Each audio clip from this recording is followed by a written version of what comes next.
зардап шеккен әрбір адамға 100 мың теңге төленетін болады. Бұл көмек. Біз ойлаймыз, осы жаңа шағын ауданды осы жерде құрылысын бастаймыз бүгін. Жан жақтан көмек келіп отыр. Көмекті кемі жоқ.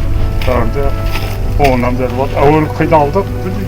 Кейіннен адамдар үй бастағаннан кейін сабасына түсті бәрі.